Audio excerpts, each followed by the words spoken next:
Hello, hello, and welcome everyone to Ask a Producer. I'm Susan Johnston. I'm your host today, and let's welcome Sandra Caryl. Hi, Sandra. How are you today? Hello. I'm fine. How are you, Susan? Oh, good. We're so glad you joined us. We know that you have a wonderful, varied career. We're going to say globally because you've shot in many different countries on many different projects. And my question for you, me personally, is do you have a favorite one and why? I think one of my favorite projects actually was with a long-standing client of mine from Getty Images. And we used to do a lot of their hired stock photography. And we did this amazing one that went from, it started in LA, then we all drove to Vegas together. We shot in Vegas behind the scenes, staged everything, and then drove up to Big Sur and shot in Big Sur and had so much fun as a crew. That sounds like a wild road trip. It was a wild road trip. In fact, I think you were there, Susan, in Big Sur with us. That's how long I've known you. Oh my gosh, we have, that's the beauty of long-term friendships. Indeed. So, what we asked people to send in questions prior to the show, and one of them was, what are some of the qualities you look for in a director when you're producing a project of your own? Oh, that's interesting. That's actually a really good question. Mm-hmm. Number one, someone that I actually can communicate with. I think communication is key overall with anything in production, especially when you have somebody that's going to be working so closely with you. Because as a producer, I rely on the director's talents, as I would with an art director as well. But that's my that's my shoulder to shoulder person that I work with is the director. Their vision has to be aligned with whether it's a client's vision or my vision or the writer's vision. And communication is that's really key. Someone who really can communicate. That's great. They say sometimes that there's a shorthand between producers and directors. Do you find that? Well, I have a director that I've been working with for 23 years, and he and I we're aligned. I mean, I just look at him and he's like, yeah, got it. I'll work on that. He's also a producer though too, which is interesting. So one of the other questions was, what are some strategies you use to keep a production on schedule? I think schedule and budget are the two most difficult things. They work hand in hand. I, again, rely on a team. I mean, I have a wonderful first AD, someone, again, I've worked with for so long, and I make myself approachable as a producer to my team and my crew. So if something's not going right and, they're watching the watch, I'm watching the watch too, but they're right there. They don't want me on set all the time. I wander in, but they're like, ooh, yeah, go away. So I know what's going on, but I rely on that first AD. Again, it's team. I mean, being a producer is just one piece of it. It's funny. I love that you mentioned first AD because they are so integral on, how to get those shots in the can and get that schedule together. So that is wonderful. Now, on the flip side of that, you can be hired as a producer, and there's all different kinds of producers. This question is, when deciding whether to join a project as a producer, what do you look for? And in this particular one, it was, what do you look for in a script?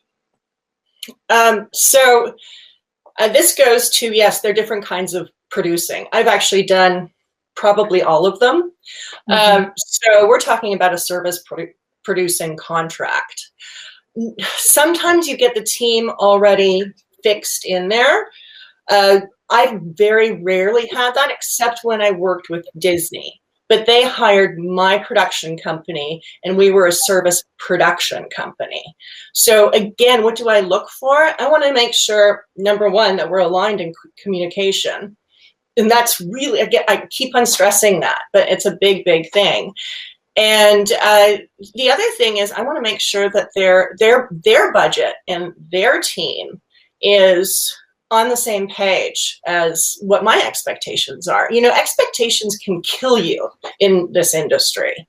And I think that's a conversation that I would have as a producer jumping into a project, like we did with Tinkerbell or Winnie the Pooh Halloween. I would like your advice as an established producer on gaining representation to help with our distribution. Oh, well, you can't do it all. As a producer, I'm not a distributor. And I, again, rely on distribution outlets, whether those be networks or actual distributors. They function in a different way. And the way you put projects together is very different. Now, being a Canadian, and I live in LA. I've been living here for 14 years and been working here. But having also been a Canadian producer where I'm from Toronto, I've done international co-productions and I've used the different resources that many other countries have in terms of, in Canada, it's Telephone Canada and tax credits. Working with a distributor, you have to put your producer hat on, and you have to go after that funding, and they expect it. And the distributor sometimes funds based on what you can garner. Sometimes they help you. Sometimes they help you with a little bit of development, but they usually ask the producer to go after the funding themselves and then help bridge that gap between what it's going to cost to make it and where they think they can extend the profile of something. So that's so interesting because it's just a testament to your varied career and your longevity in the business. Because I would think that some people make the content and then go find a distributor. So what would you say to someone like that? Because in your situation, awesome. You have that history, so distributors want to meet with you, find out your package, see if they're going to give you money up front, take territories. But in this situation, if it's an independent production company that just shot something, what do they do now? Go to festivals. We did that. I think doing the festival circuit, if you shoot something as an independent producer yourself, getting an audience there, maybe getting an award, getting some press, I think is always good. I mean, it adds to the value of the content that you have. I've done that. I mean, even as an established producer and even having had a very large company that I owned with two partners, we made short films. We did independent productions because they're fun, and we funded them ourselves. And, you know, we went to Sundance, Toronto Film Festival, Berlin with these projects. And then it was broadcast on Bravo. So, well, the good thing about today's market is those shorts could also be pilots. Mm-hmm. Oh, absolutely. Absolutely. You know, the short could also possibly, you know, someone will come in and look at it and say, well, we'd like it as a feature. I do know, as founder director of New Media Film Festival, that distributors do go to festivals that are known to have great programming, generally more premieres than not. You know, and, you know, we one time had 20 distributors come to the festival. But here might be another question. So now say you have it's your first time, you have a couple of distributors offering you something. What do you look for? Well, you have to know your audience. And I actually gave a talk at Women Film and TV just about this. And it's about knowing your audience. Research them. What have they done in the genre that you're pitching or that you have? You know, is this, if you're doing a documentary about lions and tigers and a distributor is like, oh, that's really interesting, but that's not what we do, then I would say, you know, lovely meeting you, maybe next time. But you have to know where their strengths are too, because again, you know, it's an engagement. It's something, you're working together on this. And I think that's really important. I always say communication, but communication really is important, but it's also getting through that. You have to know your audience and know who the distributors are. It takes research. Yeah, no, thank you so much. That's great advice. This one says they don't mind cold calling. What do you think about cold calling, Netflix, NBC, etc.? Why not? There you go. You know, I used to, good for you. I mean, you have to do that. I mean, one of the things as a producer is, you know, you have to be a salesman. And that means sometimes cold calling. I will say myself, that's not my strength. I like to network, and I'm much better going to the festivals and networking. And, you know, there's so many opportunities. I mean, just like your festival, Susan, where you can meet a producer, meet a distributor. There can be those meet and greet little things. I prefer that. I'm much better than just cold calling. But you know what? If you're that person, oh my gosh, yes, please do. Okay. So full disclosure, Sandra is excellent at in-person meeting. She and I met at Toronto International Film Festival, I think in the late 90s, and we have been friends ever since. 1996 is when I met you. This one is about a production company. Sandra, my main question is about representation. I run a production company and I've been creating television and film for 20 years. I have confidence in my directing and cinematography. Even if a lot of what I shoot is corporate, they've rarely been on our side. So they want to know, does a production company need an agent?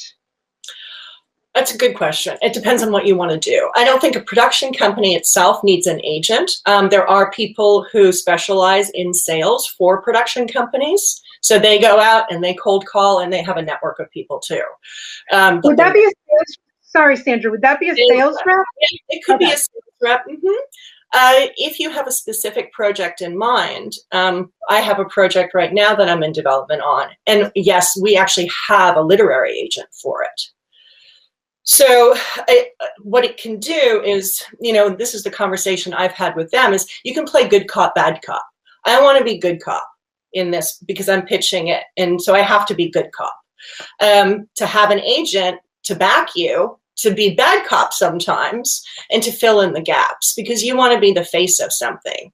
Whereas, and it's the same thing with the sales agent too. They'll go out, they know what's going on, probably maybe better than most people because that's what they do. And they have many different clients. So they try to cherry pick and try to pigeonhole people into places. Maybe that's not the right word for pigeonhole, but, you know, find the right niche. Yeah, like you said, it's about communication. It's also about finding the right fit too. Yeah. And then that person would have the experience to hopefully fast track you on that. Here is another question for you. Thanks so much for doing this today. As a producer, do you have any advice for screenwriters, and how do you approach a script for a project? It's important as a screenwriter. Again, I think networking and going to film festivals is a really important thing. It depends on where you are as a screenwriter too. You know, have you done things before? What's your background? It doesn't necessarily have to be screenwriting, but have you done things in the industry and where are your contacts? Pitching a movie or a TV series, it's a lot of work. You can get an agent if your work is good enough, and you can investigate that. Again, going to the festivals, seeing what other people are doing, meeting people, joining. Also, you know, I forgot to mention, you know, joining all the communities that we have. There's Women in Film and Television, which is a great opportunity to meet other people.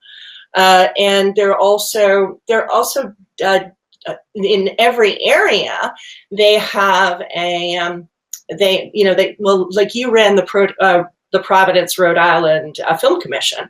You know, they have events. Go to them. You know, go to them. Every state should have a film office. It's part of economic development. So call your local mayor and say, who's running economic development? Because that's their language. And then when you get to that person, go, hey, where's your film and TV or production company area or actress area? So speaking of sales agents, they're asking, how do you obtain a sales agent? Lots of it is through word of mouth. There used to be these books. You remember them, Susan? I do. The Halloween Film office. The handbook. And they were so resourceful. They don't have stuff like that now. And the internet's an okay space, but it's not as good as those books. Right? Well, okay, I love that you said books, because David Shapiro, who owns creativehandbook.com, is going to love you. You actually can get a free creative handbook. It is about this thick. Yeah. You have to curbside pick it up, or you pay just for shipping. And in there, it's resources that are vetted. And I think that's what you're alluding to about the internet. You really have to be careful about who you're meeting on the internet. But Creative Handbook is still in existence. David Shapiro owns it. Tell him I said hi, Susan Johnston, and go get your book. There will be some film commissions in there, so you can do that economic development. And, you know, and sales agents, they go in there too. Right. And also tell David to find more sales agents, because he wants to put them in their book, right? If you want it, ask for it. So as a producer, how do you approach a script project? Well, as I said, I have one that I'm doing with my partner, actually in Canada right now. And how do I approach a script? Well, it takes a lot of work. I mean, we have been working, I won't say the whole story, 23 years, but we've well, tell us one of those stories. One of those stories where you have to change the names to protect the innocent and guilty. I am. Lots of them. Well, you have to be passionate about it, and also you have to be realistic. When I say passionate, I mean, it takes so much work, and I always say these are my babies. You incubate them. You're involved as a producer. You're involved in the creative. It's a back and forth. You end up being a bouncing board, even though the creator remains the creator. You're still involved with that. That's the fun part. And you also have to do it by guidelines. There's certain pitching guidelines. Right now, what we're doing is turning a feature film into a TV script and Bible. But I actually had to go out and I was like, I'm going to research something within this genre, and you can find TV Bibles for huge shows online. That's really helpful. So there are certain procedures and guidelines that you have to go through. And we do actually have a literary agent for this, as I said. So just for fun, and I know that things change, but basically in a Bible, can we just share with someone that you have a script that you want to turn into an episodic, whether it's a web series, which will end up being a TV show anyways. What's in a Bible? Right away, you need a sizzle. So the first 2-3 paragraphs that basically describe the entire thing. Like, what is it about?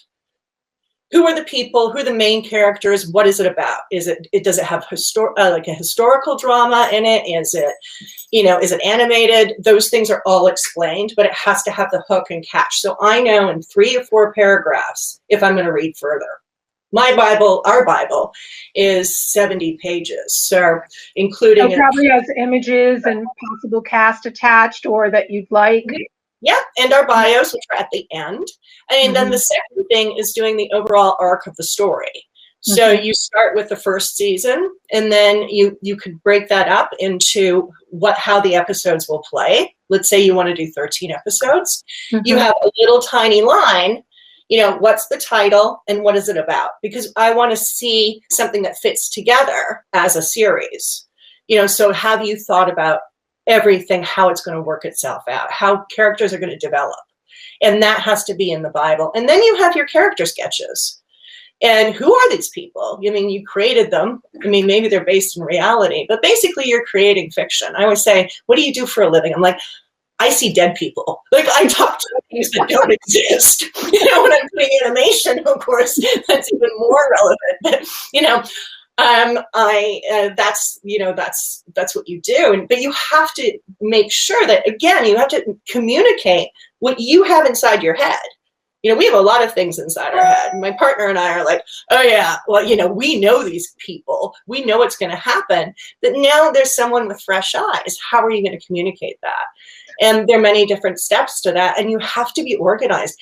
One thing, make sure that you don't have typos, that your grammar is done well. That's part of the packaging too.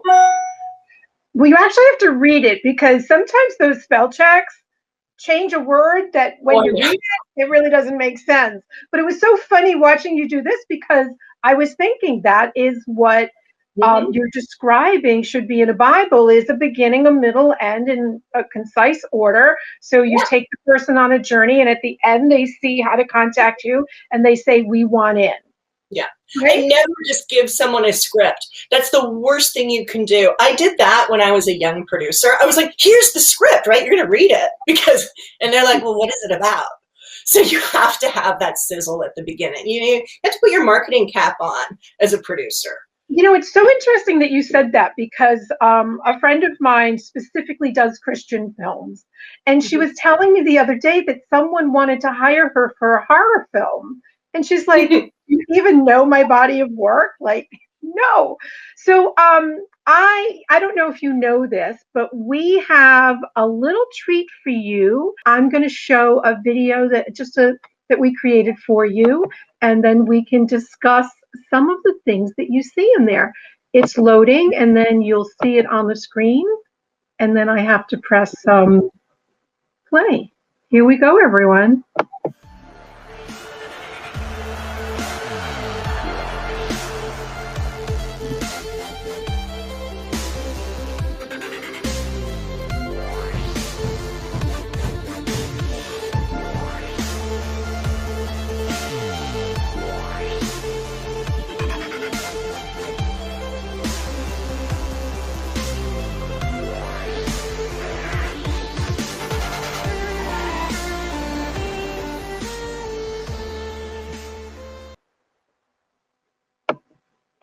You've done some really cool stuff.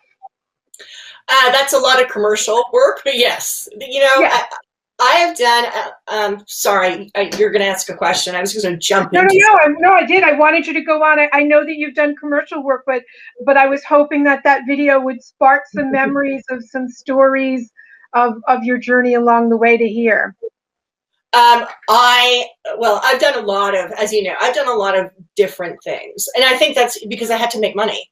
I've owned my own company since I was 25 and took that risk, and then realized, and then I bought a building. I had 37,000 square feet in downtown Toronto at one point when I was 27 years old.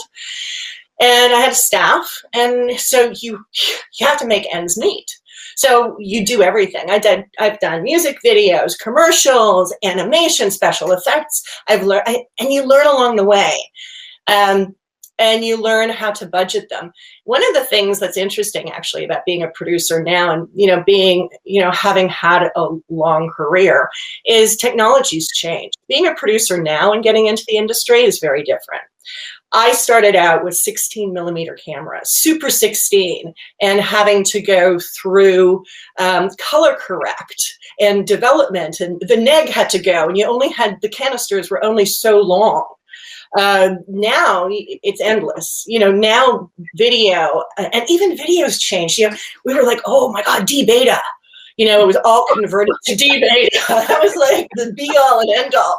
And you'd actually send things to broadcasters, like multiple tapes, all labeled. Like, I remember labeling my own tapes at one point because we're on a deadline. I'm like, with a Sharpie.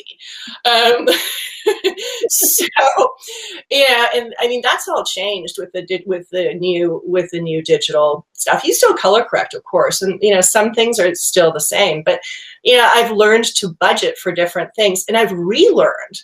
I had to, when suddenly the Red cameras came out and then other cameras, I had to relearn how to budget and rethink how to do animation, special effects, editing, and the whole process of filmmaking. You asked about schedules. Well, the schedule it's not just on set or for an animated piece, it's pre-production, production, and then post-production.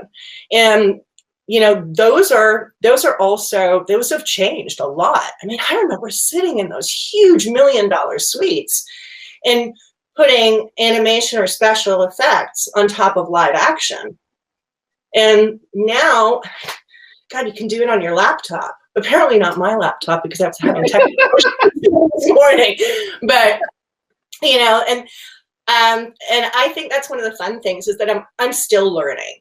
I learn on every production. I learn something new from whether it's younger people, from the camera departments, about lighting, because lighting has also changed. You know, you don't have those big 10Ks anymore in the same way. I mean, mostly it's, well, you do, but they're now halogen based. They're, you know, they're a little bit different. Yeah, I remember when barn doors on the lights, you know, you could burn your hands and you had to wear gloves, and now there's LED lights that don't throw off any heat. You know, obviously I'm not a DP and lighting is very important, and someone's probably cringing right now, but I think people get the point. So yeah, we've got some more questions. So thank you so much, audience, for raising your hand.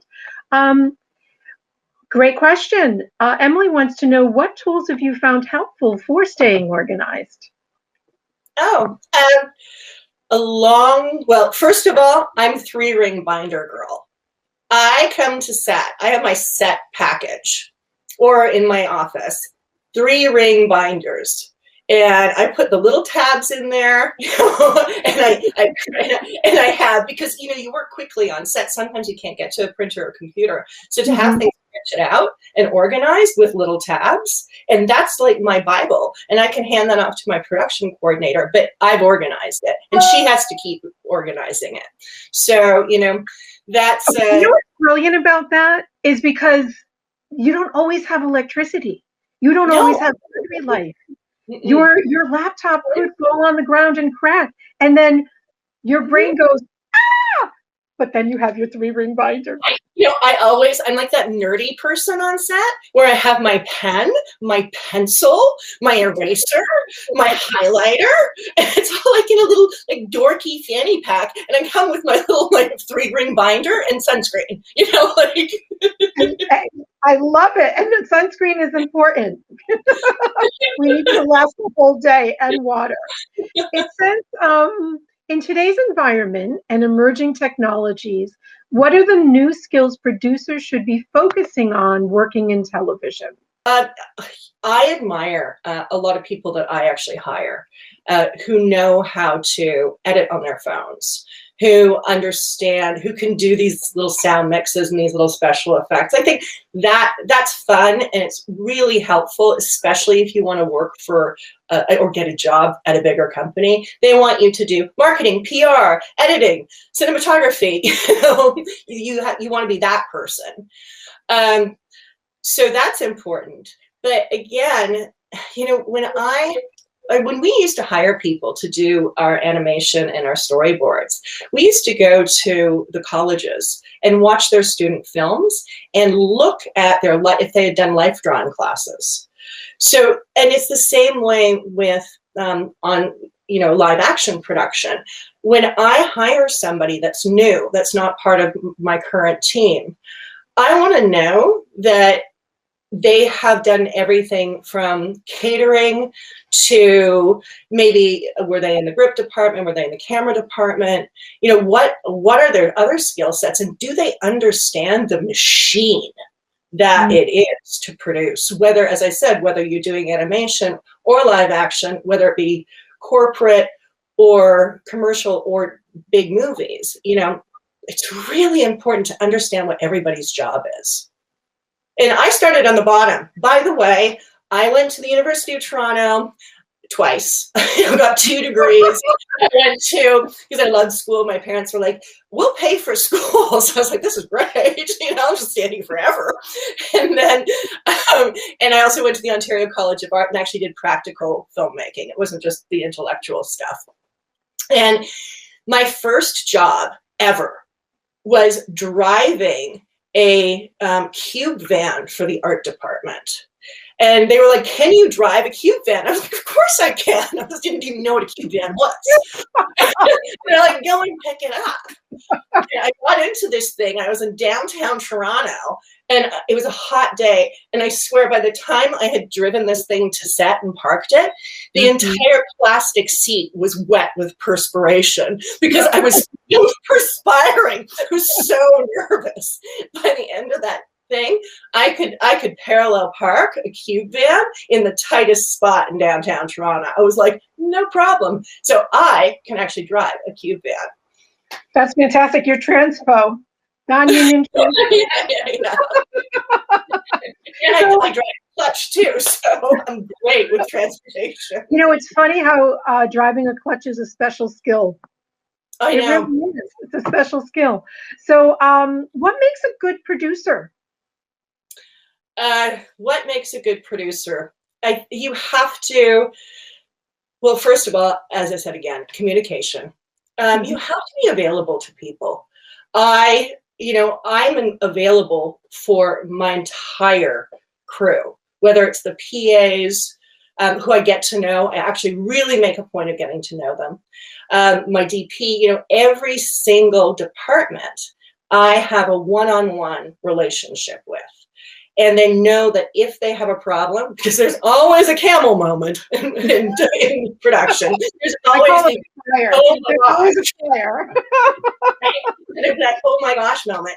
I want to let them know that I'm actually there to not do a job, because when I'm producing, I'm not doing a job anymore. My job should be done. Like, this should be set up so everybody is doing their job. I'm there to troubleshoot. I'm there to, if something's not going well, to find an answer for it. So I would say you have to be a good communicator. You have to be humble, I think, as a producer too. Humility, still saying, hey, I'm in charge here, but you have to have a humility to it, because you're not doing every job. And it is a team effort. It's a collaborative thing. And you also have to be resourceful. And hence my camel moment. You know the story, Susan. I had to find a camel. I had a client come to the studio. It was Sunday morning. It was a snowstorm. And we're out at the studio, and he's like, I had a vision that there should be a camel in this.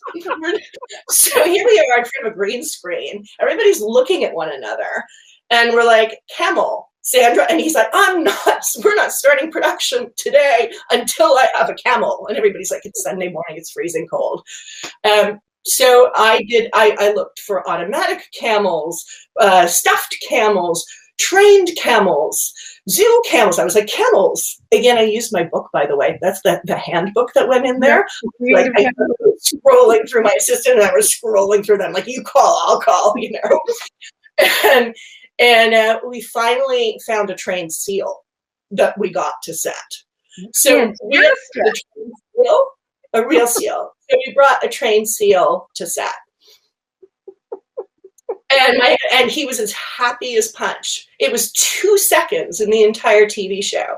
2 seconds. But he had to have it. He paid for it. So, yeah, you have to be resourceful. And you just have to be calm. Because when somebody screams and yells at you on a Sunday morning, it can be a bit much.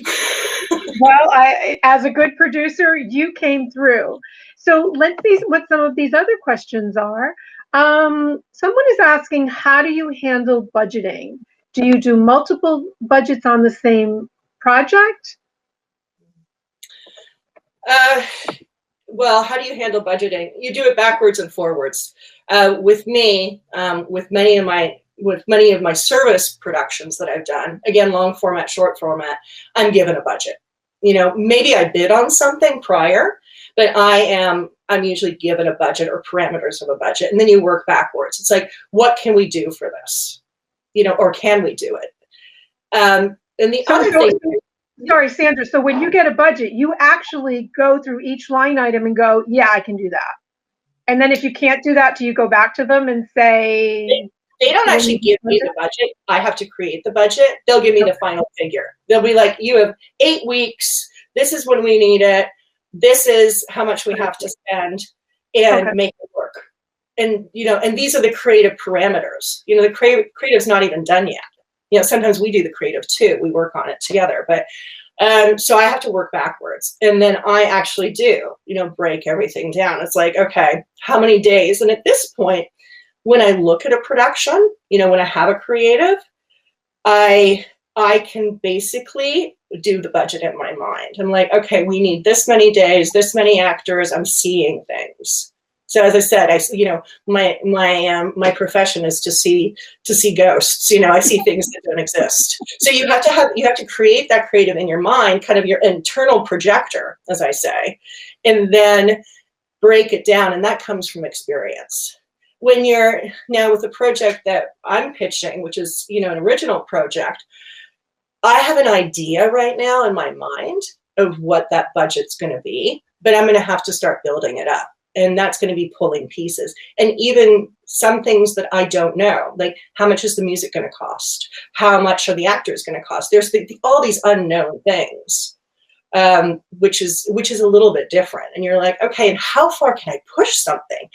Because budgets are not endless, you know, especially, I mean, in my end, even when I was working with Disney and some other big companies, the budgets aren't endless. You know, you have to go in the parameters of that, and you have to understand what people have to spend.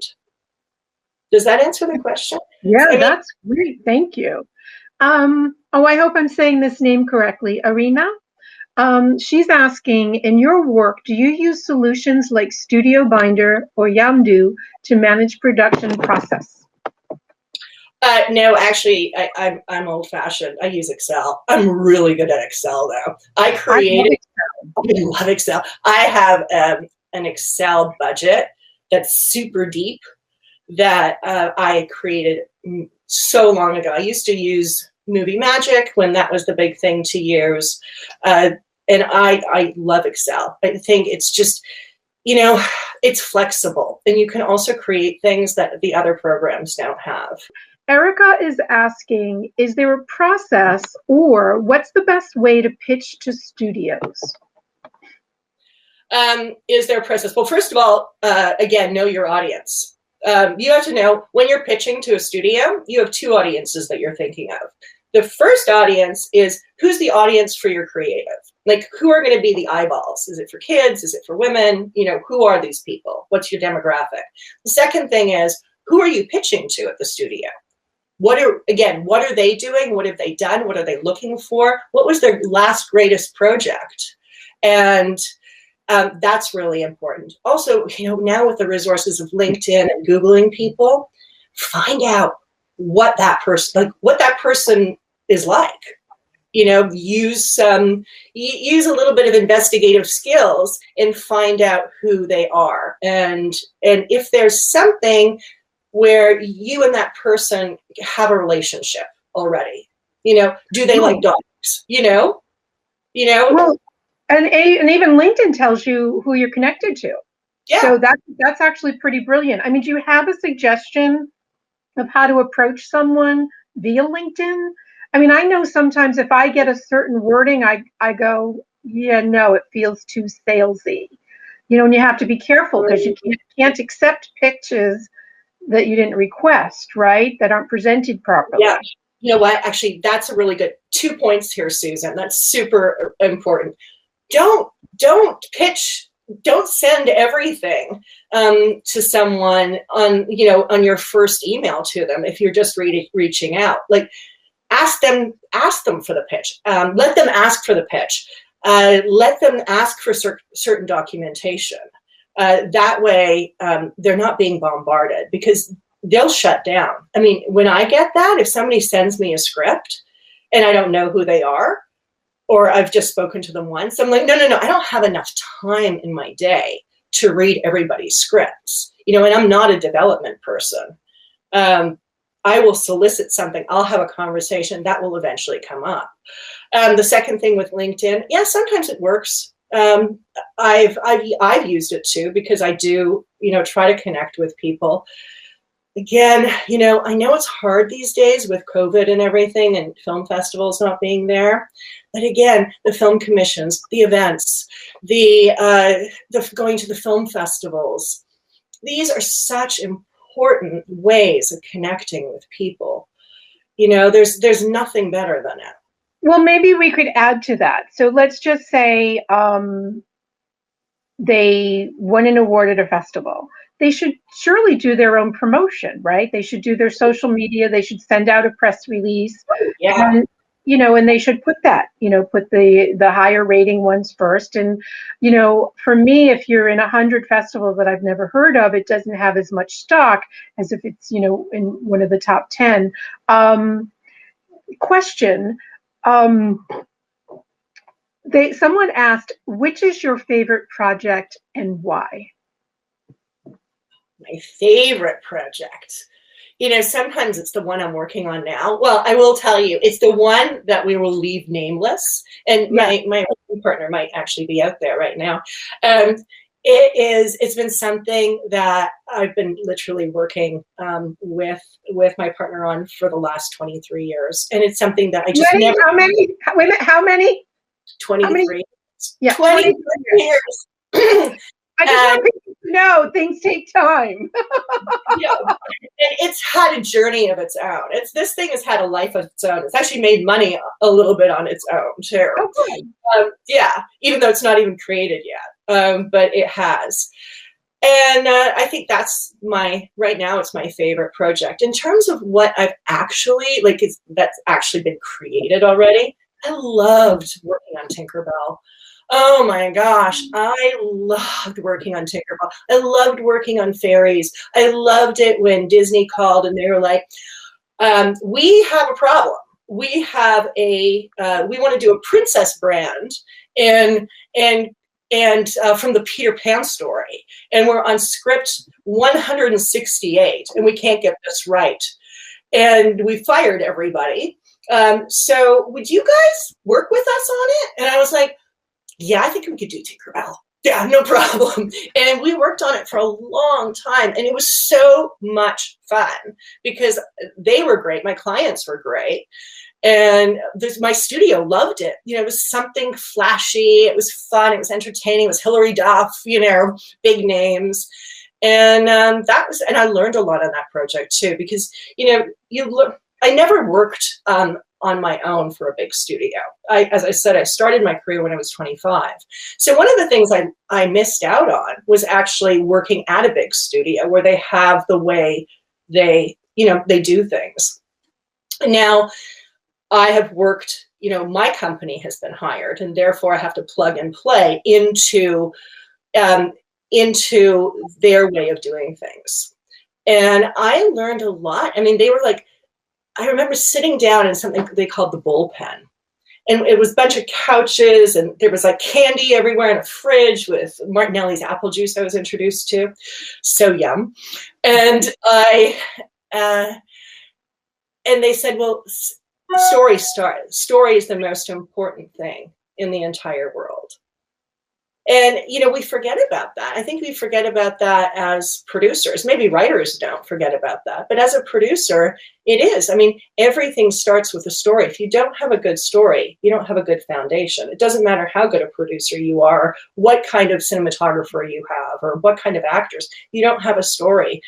And yeah, so that was my, as I said, I learned so much. It was so much fun. And the story ended up being great. Pixar at the end of the day did the 3D version, but it was fun doing everything else so they could do their story. That is so exciting that you got to work on Tinkerbell. Now, I'm just curious about the timeline. When I met you, you were working on Tony the Tiger, and I was very, very impressed. Was Tinkerbell after Tony? Yeah, Tinkerbell was much later.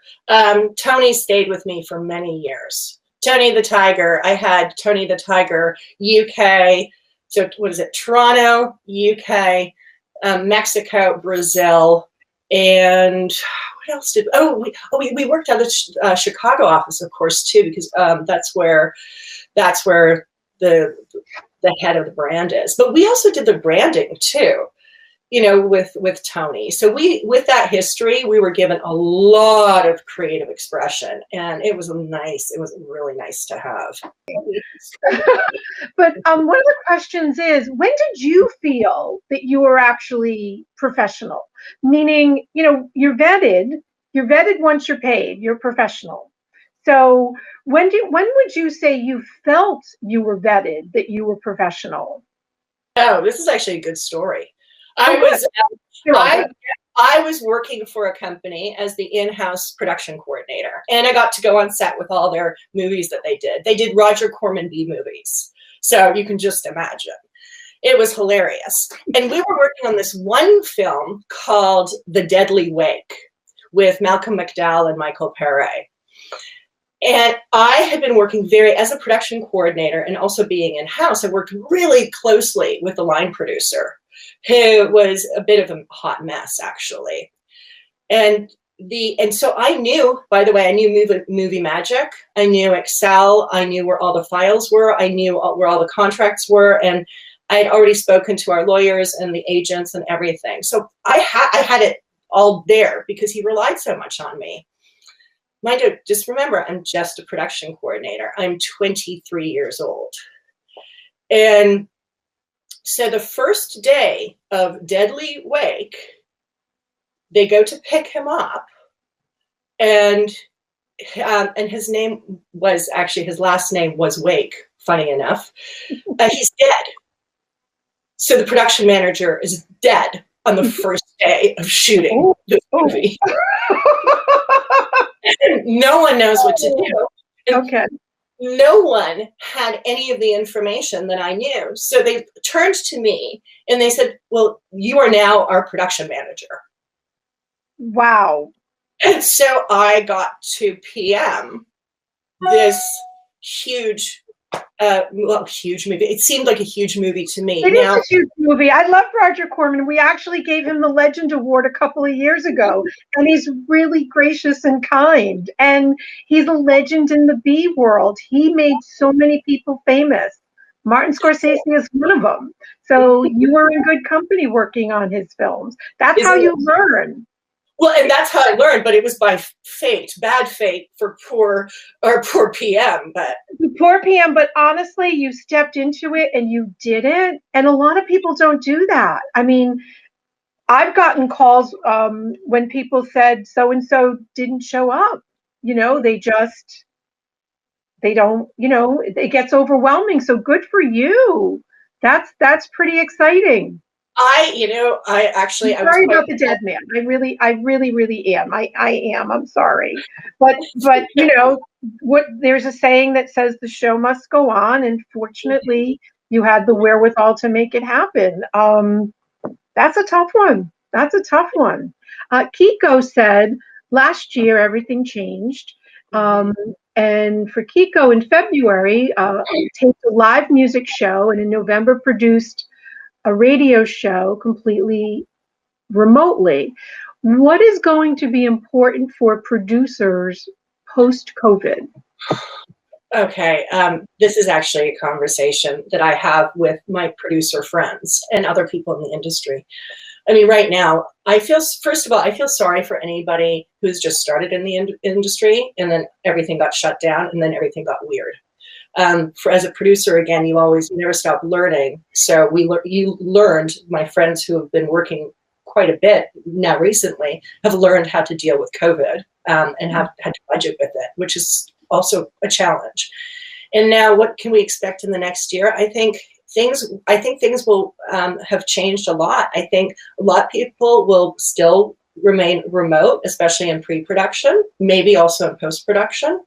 And I think departments will also, I think they won't be as close. And I think people are going to be more mindful than they ever have been. I mean, one of the things that, you know, with production is there's